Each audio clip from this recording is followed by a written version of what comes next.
जय हिंद दोस्तों, कैसे हैं सभी।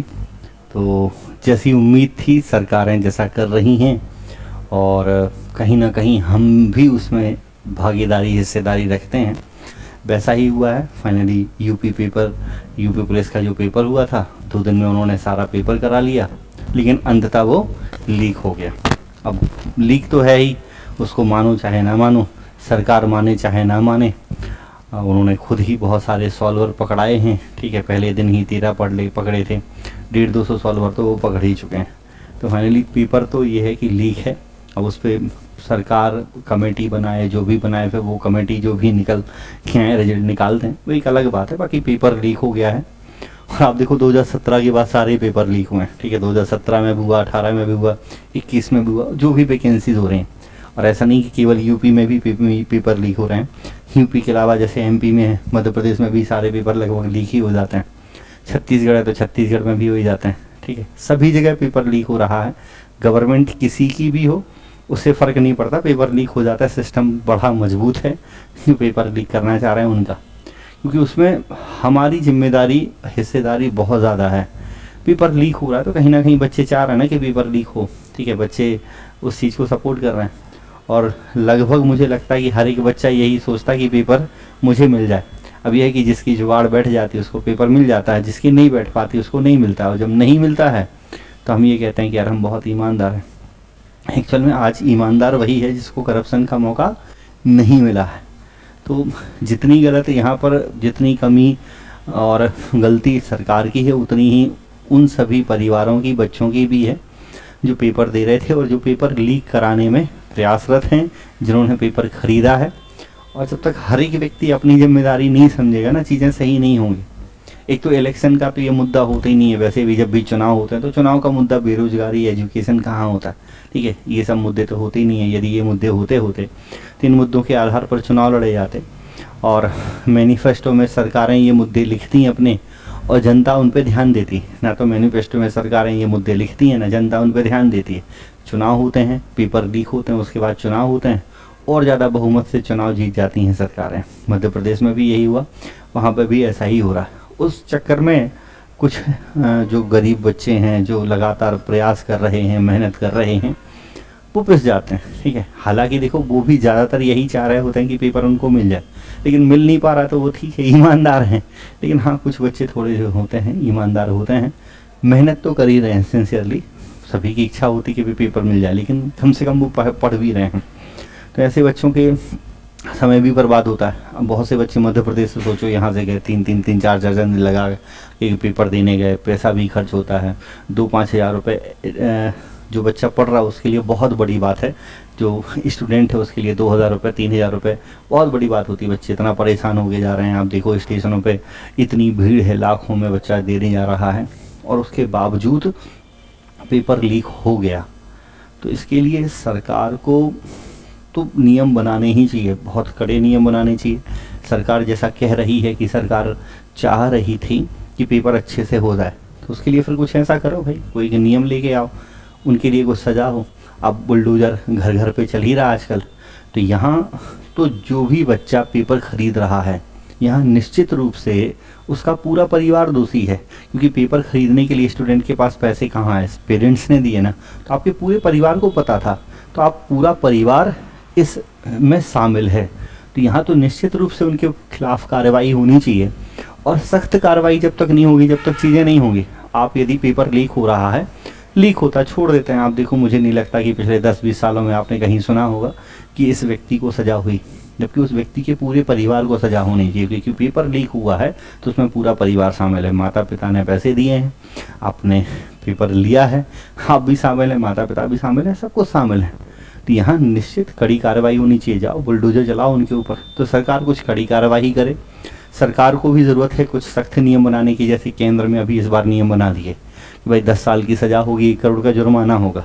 राज्यों में ऐसा नहीं है। केंद्र के एग्ज़ाम में यदि पेपर लीक होता है तो ये नियम इस बार पास हो गया है। राज्यों में ऐसा नहीं है। राज्यों में भी कड़े नियम बनाए जाएँ, सरकार उनको सख्ती से पालन करे। और ये हमारी और आपकी जिम्मेदारी भी है कि हम इसके खिलाफ रहें। पेपर लीक हुआ है तो जिसने भी पेपर खरीदा होगा, निश्चित रूप से उसके घर वाले, उसके आस पड़ोस वाले, व्यवहारी या उसके कुछ बहुत अच्छे मित्र तो जरूर जानते होंगे ना। ठीक है, आप यदि किसी चीज़ को जान रहे हैं लेकिन आप उसको सब बता नहीं रहे हैं तो एक हिसाब से आप सपोर्ट ही तो कर रहे हैं।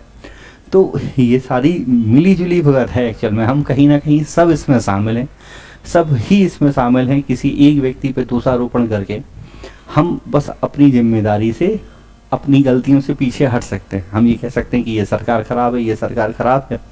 उससे होगा क्या कि आप अपनी जिम्मेदारी से पीछे हट गए, आप अपनी खुद की जिम्मेदारी लेना नहीं चाह रहे। भाई बच्चे भी तो ज़्यादातर इसलिए कहते हैं सरकारी नौकरी ज़्यादातर बच्चों को काहे के लिए करनी है कि सरकारी नौकरी लग जाएगी सर, ब्याह अच्छा हो जाएगा, अच्छा पैसा मिल जाएगा, दहेज बढ़िया से मिलेगा। ज़्यादातर बच्चों की उम्मीद यही है सरकारी नौकरी करने के लिए। तो वो भी तो कहीं ना कहीं से करप्शन है। हम जब पढ़ रहे हैं तो हम पढ़ रहे हैं, तैयारी कर रहे हैं, और तैयारी के नाम पे मम्मी पापा से हम हज़ारों रुपए महीने के ले रहे हैं और ईमानदारी से नहीं पढ़ रहे हैं, तो वो भी करप्शन है। और वो पहले से ही, मतलब जब हम तैयारी करना चालू कर रहे हैं तभी से करप्शन चालू हो जा रहा है। तो फाइनली जब सिलेक्शन हो जाएगा तो उसके बाद भी वही करेंगे। तो पूरी चीज़ों को सुधारने की हर एक व्यक्ति को खुद से सुधारने की ज़रूरत है। हम एक खुद की रिस्पॉन्सिबिलिटी लेना कि हाँ यार हम चीज़ें सही कर लेंगे तो बाकी सब सही कर पा रहे होंगे। बाकी सरकार को अभी निश्चित रूप से पेपर कैंसिल करना चाहिए, और केवल पेपर कैंसिल करना इसका समाधान नहीं है।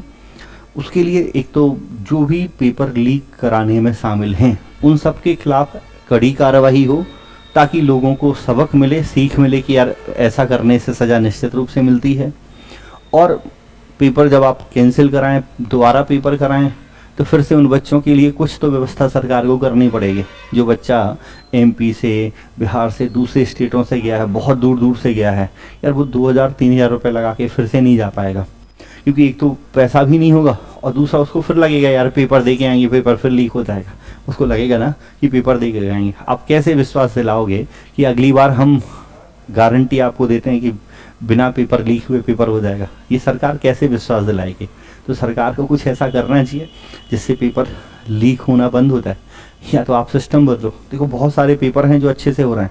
अब देखो बैंकिंग का सिस्टम बहुत अच्छे से चलता है, मुझे नहीं लगता कि आज तक कोई भी बैंकिंग का पेपर लीक हुआ हो, ऐसा हमें पता चला है। ठीक है, ऐसा हमें तो कभी पता नहीं चला, कोई न्यूज़ नहीं आई कि भाई IBPS ने पेपर कराया, SBI का या PO का या क्लर्क का पेपर लीक हो गया। तो वो जब सिस्टमेटिक तरीके से बहुत अच्छे से पेपर करा ले जाते हैं, UPSC अच्छे से पेपर करा रही होती है, CBSE के बहुत हद तक पेपर अच्छे से होते हैं, तो फिर ये पेपर क्यों नहीं कराए जा सकते? जबकि आप देखो अब तो बोर्ड के पेपर भी लीक होने लगे, MP बोर्ड के, UP बोर्ड के, इन सब के पेपर भी लीक होने लग रहे हैं। टेलीग्राम पे सारे ही पेपर आ जा रहे हैं। ठीक है, एक दिन पहले पेपर आ जाते हैं रात में, अगले दिन पेपर पूरा होता है। तो बहुत सारे एग्ज़ाम हैं जो बहुत अच्छे से चल रहे हैं। तो हम ये जो स्टेट के एग्ज़ाम हैं, खासकर से जो छोटे छोटे एग्ज़ाम हैं जहाँ क्राउड ज़्यादा है, इनको भी यदि सही से कराना चाहें तो कर सकते हैं। सरकार के पास ऑप्शन तो है, सरकार के पास चीज़ों का समाधान तो है, सरकार करना चाहे तो कर सकती है, और साथ में हमें भी प्रयास करना होगा। तो अभी की कहानी तो यही है। ठीक है, अब देखो न्यूज़ बढ़िया छापी है उन्होंने कि UP के लड़के लड़कियाँ अब प्यार ने इतना दिल नहीं तोड़ा जितना पेपर लीक ने तोड़ दिया। ठीक है, अभी देखो बच्चे जितने भी थे सबका दिल टूट गया बेचारों का, सब निराश बैठे हैं। अभी बच्चे कह रहे हैं कि सर उतनी दूर तक पेपर देने गए थे। अब कुछ बच्चे तो पेपर देने जा नहीं रहे थे। ठीक है, एक लड़की थी वो पेपर देने नहीं जा रही थी, मेरे से पूछा, उसके मार्क्स अच्छे आ रहे थे, 230-40 कुछ मार्क्स आ रहे थे। मैंने बोला नहीं जाओ, पेपर देने जाओ। लड़की है नमो से यहाँ पेपर देने गई, कानपुर उसका सेंटर था। वो कह रही सर आपने कहा था तो हम दे आए, पेपर तो लीक हो गया। ठीक, तो बच्चे बहुत परेशान हो ही जा रहे हैं। बाकी गवर्नमेंट से उम्मीद है, और जो भी बच्चे जो इस बात को मतलब खिलाफ हैं, जो ये चाह रहे हैं कि पेपर फिर से हो, तो ट्विटर पे कैंपेन वगैरह चल रहे हैं। बहुत सारे जो बड़े बड़े चैनल हैं, ठीक है, बहुत सारे टीचर हैं, तो वो सभी कैंपेन चला ही रहे हैं। मैं भी उसमें सपोर्ट करूँगा, हो सके तो आप सब भी उसमें सपोर्ट करें। और ट्वीट तो कर ही सकते हैं घर पे बैठ के, आंदोलन वगैरह में निकलना भी आप नहीं जाते हैं, और इतना तो कर ही सकते हैं कि आप ट्विटर पे जाके एक ट्वीट लिख सकते हैं। तो बाकी से रिलेटेड और कोई अपडेट आएगी तो फिर से हम पढ़ेंगे, फिर से उस अपडेट को लेकर आएंगे। तब तक सब लगे रहो, अपने प्रयास, अपने जो भी काम है वो तो रुकने नहीं चाहिए ना, वो तो चीज़ें चलनी चाहिए। पेपर लीक हुआ है, पेपर को कैसे सही कराया जाए वो सरकार सोचेगी, हम उसके हिस्सेदार ना बने, ये हमें सोचना है। Thank you.